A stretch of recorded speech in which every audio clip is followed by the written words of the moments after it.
Hey guys! So as you probably all know, today we got a very, very big blowout on The Legend of Zelda Breath of the Wild. Zelda for Wii U and NX.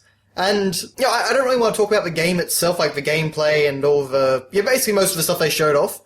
Dizzy and I are going to do a post-E3 wrap-up discussion, and basically talk about all the different games that were on show, so I'm going to save that for there. But what I do want to talk about is where Breath of the Wild fits in the Zelda timeline. Yes, I'm one of the rare people that actually really enjoy that stuff, all the nitty-gritty of the story. And even though we don't really have any information on the story so far, just a few little drips and drabs, I kind of have a feeling of where this is going to lie in the timeline. Okay, so first of all, for a while now, everyone's basically been speculating that this game will take place in between Skyward Sword and Minish Cap. So basically it would be the second game on the timeline. That was what I thought too, however, some things here kind of make me doubt that, and some things push me in a different direction. So one thing we did actually see, of course, is a Korok. And the interesting thing about the Koroks is that they are what the Kokiri transformed into when Hyrule was flooded and the Great Deku Tree tried to protect them. They shed their human form and they transformed into these, bark-like creatures. Very, very cute little bark-like creatures. So when I first saw that, I started thinking, well, okay, is this going to be a post-Wind Waker game? Is this going to be the land that Link and Tetra established and called Hyrule? Well, I don't think that could be the case, because we see the Master Sword in a special shrine here. And the last time we saw the Master Sword in the Wind Waker timeline, it was jammed in Ganon's head and several thousand leagues under the sea. So I don't think it can possibly be the Wind Waker timeline. I suppose another theory could be that this game takes place before the Great Flood, but I can't really see them making a Zelda game with such a grim ending. After all, Wind Waker tells us that a hero never appeared. And to compound that, of course, the Master Sword was enshrined in Hyrule Castle, whereas we can see here it is enshrined in a forest, much like A Link to the Past. Okay, so then why couldn't it be after Skyward Sword? Maybe the Koroks are the original forms of the Kokiri, and they evolved sometime between Skyward Sword and Ocarina of Time. That's fair enough. The problem with that, however, is that the Sheikah we meet at the shrines all mention Ganon. Now, unless this is some kind of new incarnation or new backstory, Ganondorf isn't born until shortly before Ocarina of Time, and he only becomes Ganon through the influence of the Triforce of Power. Now, this certainly isn't the Ocarina of Time world. This is a completely separate time period. So I don't think that could be possible. Again, maybe it's like Ganon is like a new form of demise or something like that. It's hard to say, but at this stage I would say that it's probably not going to be directly after Skyward Sword. So this leads us to the most likely scenario. Breath of the Wild takes place at the end of the Fallen Hero timeline, after Zelda 2.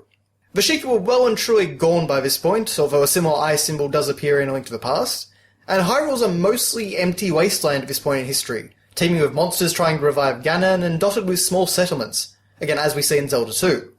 It's conceivable that the ruins of ancient technology that we've never seen in previous iterations could appear here, as Zelda 1 and 2, they don't exactly give the most detailed view of their world. In fact, actually, some of the shrine entrances here do remind me of the Zelda 1 dungeon entrances, with kind of the creepy faces and markings on them.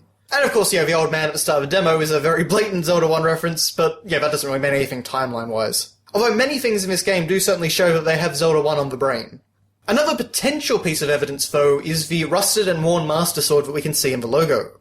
The last time it was used in this timeline was A Link Between Worlds, and that's several hundreds of years before Zelda 1 and 2. Zelda 1 and 2 take place seemingly quite far down the timeline from A Link to the Past and A Link Between Worlds. So it does make sense that the sword may have lost some of its luster, especially if it's just been out in the forest for all that time. Now, one of the problems with this really comes from the Sheikah and the technology aspect. Given that we know when Ganon was created, and we know that the Sheikah are nowhere to be found in this timeline, they're pretty obscure by Ocarina of Time, when were the Sheikah monks that we see sealed away in these shrines, given that they're dedicated to stopping Ganon? Of course, they do mention that they serve the goddess Hylia, so, that is, of course, a Skyward Sword era reference. The goddess Hylia didn't really appear before that. We just had the three goddesses, Din, Feor, and Nehru. But again, it just doesn't quite line up with Ganon. I'm really not sure what to think in terms of how all this fits together. But of course, that's part of the fun of it all. Now, the only other thought I had was in regards to the Koroks. Because in this timeline, we never see the Kokiri again. Or the Deku Tree, for that matter. The closest thing we get is the pose in A Link Between Worlds' Lost Woods.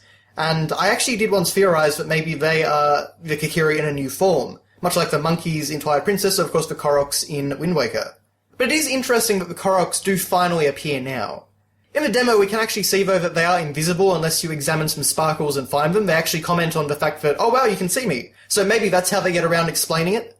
But it is certainly interesting to think about, is the Deku Tree still alive? Where have the Korok's been all this time, if I do have the timeline placement correct? And a lot of things like that. So it's just, it's all very fun stuff to theorize about for a Zelda fan. That's honestly one of the things I love most about a new Zelda game, is that we get to kind of figure out how all the pieces fit together. Oh, and I suppose the other thing to talk about, of course, is we do see the Temple of Time. In fact, we get to climb the Temple of Time.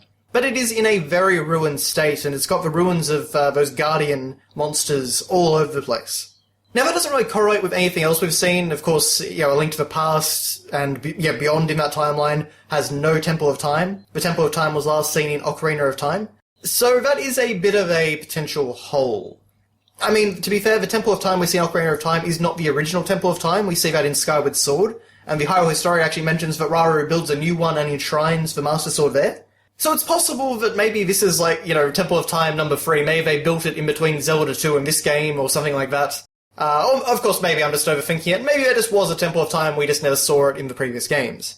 But it's all interesting to consider, and I suppose the other real thing to consider is that this game may just take place after Twilight Princess, or rather after Four Swords Adventures, I suppose I should say. And while that is a reasonably easy placement for it, Twilight Princess's world is certainly much more built up than this one seems to be. And also, I will note the fact that at the end of Twilight Princess, Ganondorf dies. Properly dies. He isn't sealed away or anything, he is dead. Zant breaks his neck. So, that's one of those things where I feel like if we're gonna have Ganon, it doesn't quite line up there. The only place it could really line up is in the Fallen Hero timeline, because we know it is in Zelda 2 that his servants are trying to revive him. Whereas I don't know if that would so much be the case in the Twilight Princess timeline, because he didn't really build up a power base in that game. He just kind of, took over Zant's position and went from there. But again, I'm probably overthinking all of this, but I just thought it was fun to kind of have a discussion about these little points that I noticed, and so let me know what you guys think. Do you think this is going to be in the Fallen Hero timeline? Do you think it's going to be after Twilight Princess? Do you think it's going to be between Skyward Sword and Minish Cap? Or do you think somehow it is after Wind Waker? Let me know what you think. I'm sure I've missed some very vital clues somewhere in all of this. So thank you very much for watching, guys, and I'll see you next time.